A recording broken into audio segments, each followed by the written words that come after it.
welcome to the Muscle Car Modeler. My name is Ral, and this week I want to feature another one of my builds. This one's somewhat an older build, but not really old build for me. I actually built it in 2006, so it's 14 years old, but it's a really nice build. But it's quite an interesting car. If you're looking at it closely, you realize this is a 72 Roadrunner. And this was a rebuild that I had done, but great car with a lot of interesting things happened to the car in that year. The car itself really didn't change much from a 71. The grille was changed a little bit, so there's the grille, and then the rear bumper and taillights were changed a little bit, and then the marker lights became a bit more universal than the 71s. So when it comes down to the car itself, there's very little changes to the car, but what really did change is the option sheet. That changed quite a bit. So the 383 was replaced by the 400. I put a 400 in this one. I wanted to make it a Roadrunner. The GTX was no longer a separate model. It was now an option package on the Roadrunner. And it was kind of interesting. I did this one as a 400 on purpose because if you wanted the 440, you automatically got the GTX package. So it would actually say Roadrunner GTX. This was the first year that both names appeared on the same car. Before that, 71 and older, there was the GTX and then there was the Roadrunner. Two separate models, Highline and Lowline, but that got blurred quite a bit. So for 72, that was one of the things. Another thing that happened was, like I said, the 383 got replaced by the 400. The 446 pack, that was dropped for 72, but it was available for a very short period. There's some debate and no concrete evidence that 446 pack cars were produced by Chrysler. They would claim that they didn't produce them. Some say 6 were made. There are 3 known documented 446 pack cars for 72. One of them is a Roadrunner. The other 2 are Rally Chargers. So I do want to build one of those. The air grabber hood was still available for 72. They did some interesting stripe packages. Hemis were not available for 72. So no Hemi cars in 72.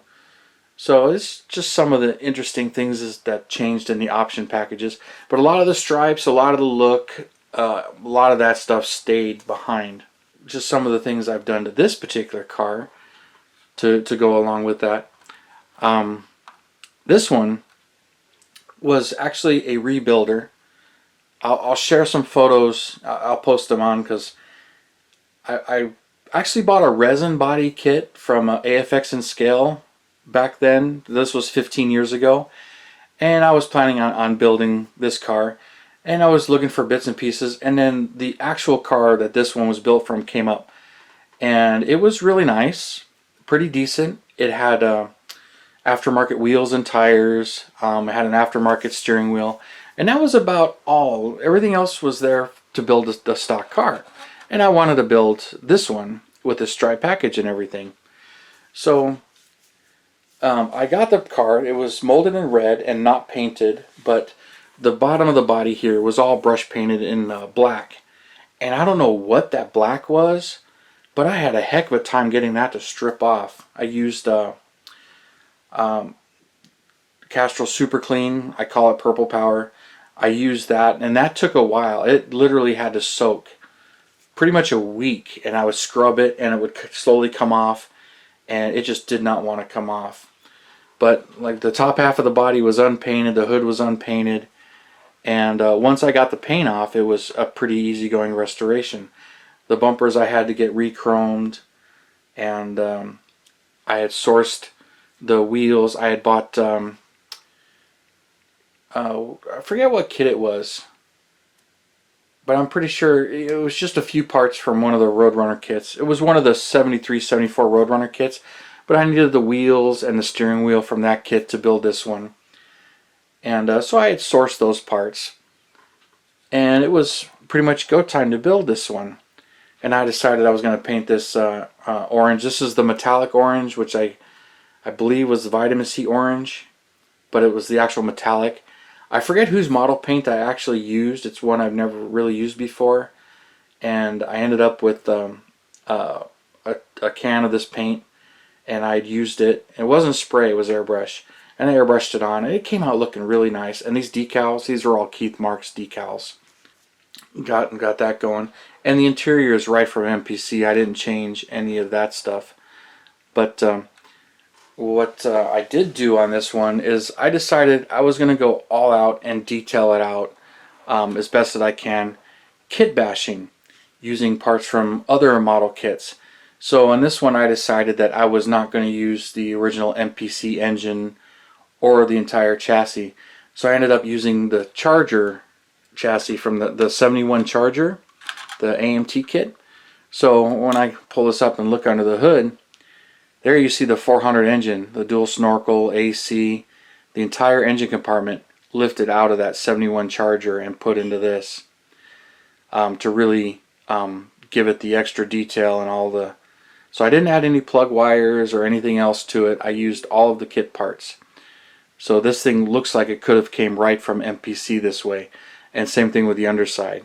I fully detailed and painted the chassis and painted all of the parking brake cables and brake lines and fuel lines. Since they're all molded in, I decided to highlight them and use the turn down exhaust that the Charger comes with instead of the trumpet exhaust, because the Super B version of that has a trumpet exhaust, but I just went with used what was the turn down exhaust.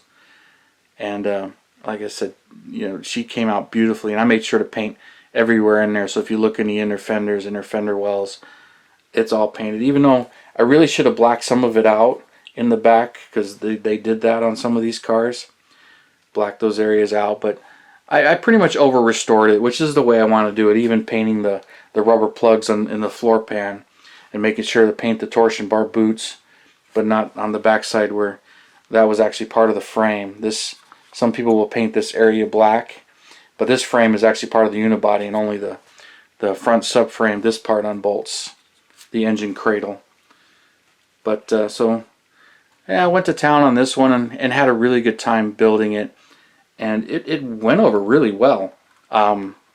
Took it to the Desert Scale Classic, which was a show here locally, which is still going on, but that was the Desert Scale 3 in 2007, and they actually had a class for projects like this. They called it the Kit Bash class, and you can take parts from no aftermarket parts, if I remember right. Decals were okay. Paint and decals in their rules was okay. So you can use aftermarket decals and aftermarket paint. You can use foil, but you had to use all kit parts. So you know, you can kit bash. So it was an interesting concept that they would have a category for that, and I entered this in there and I got first place with it. But I don't remember how many cars were in that class. So kind of fun for me to see that and remember that. But this was a very fun build for me, and it's one of my many kit bash Mopars where I had done stuff like that to really enhance the overall build and to make it a factory stock. And I've got a few more of these to do. I still have that resin body that I have not built, and I've got some of the MPC 71, so I do know when I get around to it, I want to do one of the 72 Roadrunners, and I want to do the air grabber, just like the 446 pack car that exists. I don't think it's been restored yet, but it's been documented and verified that it's a real 446 pack 72 Roadrunner, but it has the air grabber hood. It has a sunroof. It's orange or red, but I don't think I'm going to keep stay true to that particular car.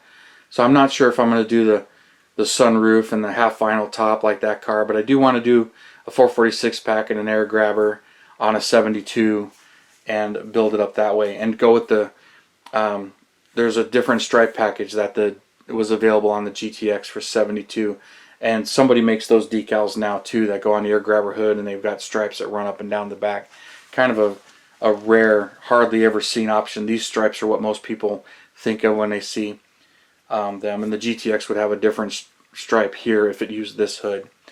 But I've got that one still to build and some other road runners to show you as well. But I figured this week I would show you this one and show you one that's factory stock as far as the build goes, but it's not box stock. There was a lot of custom work involved in building this car. But I figured you guys would enjoy it, and so I'm curious what your comments are going to be, and please like and subscribe and share and hit the bell button. And thank you for everybody who's following along and enjoying my models and my builds and what I bring to them, and listening to me ramble about the history and some of the options that I find intriguing. But thank you, and you guys, you have a wonderful day.